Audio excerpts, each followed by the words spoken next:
Dear Dairy, welcome to TMI Tuesday. For somebody who has led a life like I have, with so many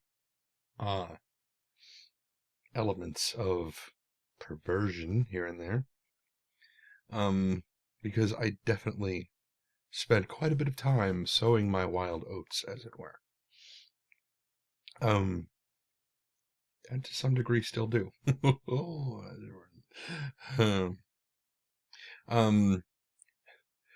It amazes me sometimes how difficult it is becoming to think of different stories to tell you guys.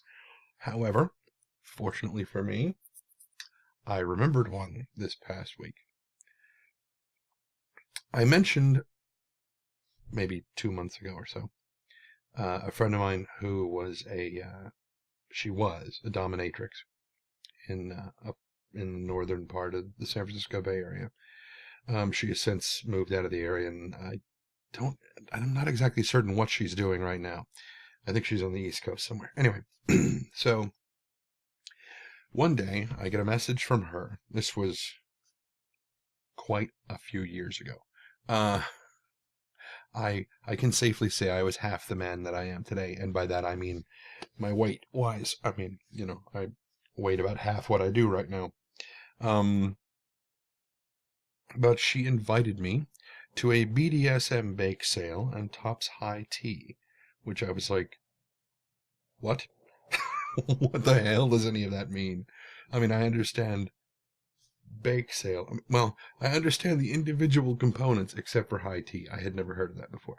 But I'd never heard them all strung together like that, and I was a little leery about what's going on at this thing. And she informed me that it was basically going to be a bake sale where we were, selling baked goods and apparently auctioning off services from different people. We had one older guy who was offering maid services, house cleaning. He would dress because he's kind of cross-dressing was his fetish, and he would dress in a, maid's outfit and come and he would clean your home. This was the service that he was offering. Because there was no sexual services, or I should say there were no sexual services being auctioned off. Would you be quiet? I will eat in a minute. So because that would be tantamount to prostitution, and no. And then there were also, baked goods being sold and whatnot, and then all of the proceeds were going to, I think, a charity or something. So she hadn't hired, but she had invited this professional chef to come along. And when I got there, well, I should back up. A friend of mine was visiting from Southern California, and I told her, I said, well, my pup's going to be here. She's like, bring him with you. I'm like, are you sure? Would that be okay? He's like, oh, yeah. Yeah, absolutely. Bring him with you. I was like, okay. All right, fine.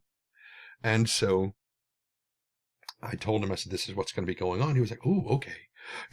So we got up there, and I had his collar on him with his little dog, a little bone-shaped dog tag that said that, he was my property, blah, blah, blah.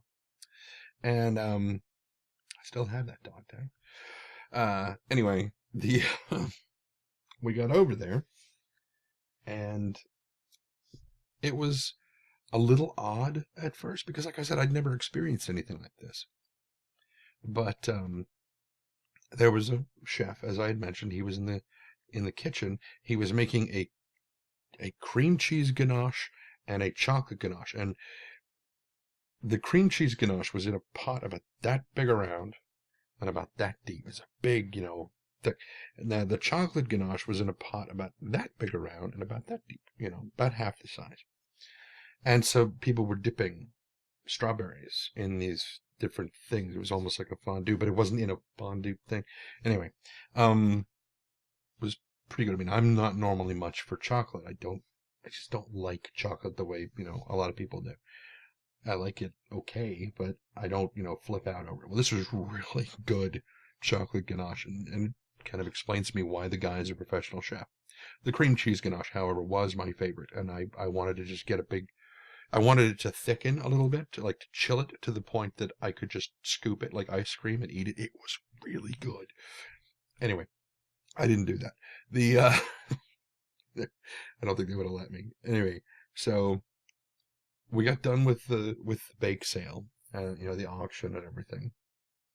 And a whole bunch of people went back to the dungeon, which was one of the back rooms of the house, which had, tables and, bondage crosses and all sorts of stuff. And there was a lady who was stripped down, and she was saran wrapped to this table with, like a massage table kind of thing, saran wrapped to it while people tickled her.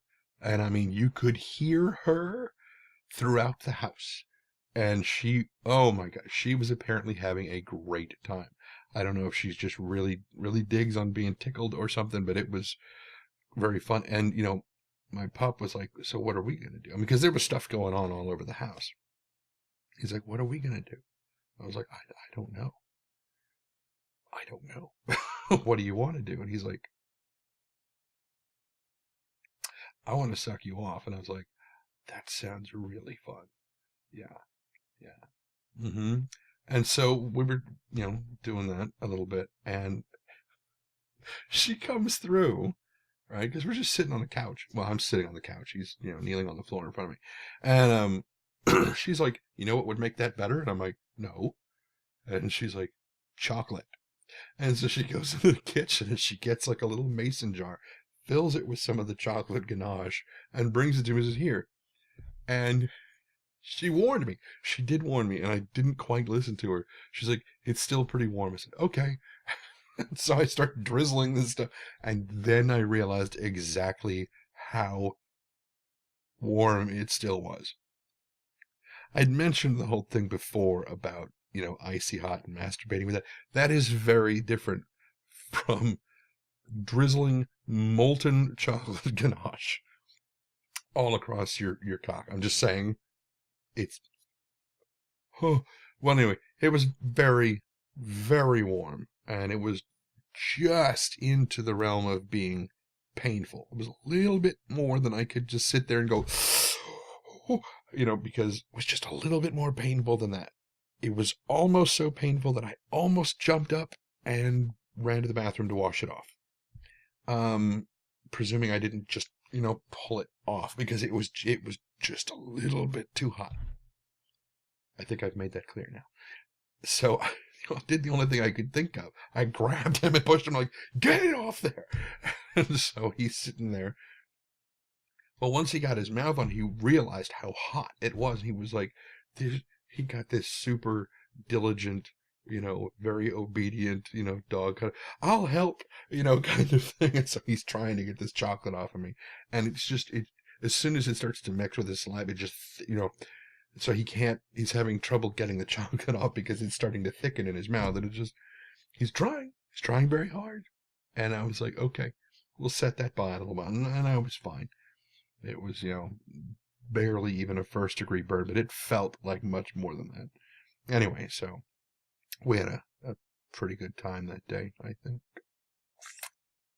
Yep. It was a good day, aside from the molten ganache. Later that night, everybody else had left, and he and I had stuck around to help her clean the place up and whatnot, because we didn't buy anything at the bake sale. And so we're cleaning up, and she's got these huge boxes of strawberries that didn't get eaten. There's almost no cream cheese ganache left, almost none. She's like, I don't know but there's still a lot of the chocolate ganache. Maybe I had those backwards. Maybe the chocolate was in the bigger pot. Yeah, I think that's what it was. The cream cheese ganache was in the smaller pot. Anyway, she's like, I don't know what to do with all this chocolate ganache. I don't want to waste it. Do you guys want to take it? I'm like, I don't really like chocolate that much. And he's like, I had plenty earlier. I'm kind of burnt out on it. I'm like, burnt out? Could you not say that, please? And he's like, sorry, sir. It's okay. And I was like, wait, I have an idea. And I was like, Pup, you like strawberries, right? He's like, oh, yeah, I love strawberries. He says, come here, sit. And I sat down. She sat down. We basically sat at the kitchen table with these boxes of strawberries and these this pot of chocolate ganache, and we grabbed 2 little paring knives and a couple of little spoons. And I said, let's do this. And I would cut the cap off the top of the thing, set the cap of the strawberry off to the side, use the spoon to core out the inside of the strawberry, flick the core into his mouth, and he's like, strawberries. And then I would take the chocolate ganache and fill the strawberry with it, and then very gently put the cap back on top so that you couldn't see that it had ever been cut. And so we started, doing this to all the strawberries. And then she took them all and she put them all in the refrigerator, and she was going to take them to the flea market the next day and sell them. I said, sell them for $0.25 apiece. And when somebody's like, why are these worth $0.25? And I said, she's like, this is strawberry. Why would it be worth $0.25? She's like, give me a dime and you can try one. If you like it, you owe me the other 15 cents. Then any more you want after that are $0.25. And that's the way she worked it. She sold every single one of them. The next day, they were gone in like a half an hour. She was like, that was a brilliant idea. I said, hey, sometimes I have good ideas. And sometimes I have very bad ideas that involve chocolate ganache. And yeah.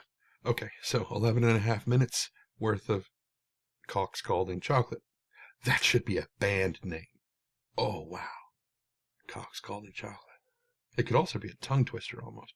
Unless you get and then twisting and saliva thickening it. Never mind. I'm going to let you guys go. And, because this is going to be just about 12 minutes. So I will talk to you guys tomorrow. And until next time, be careless.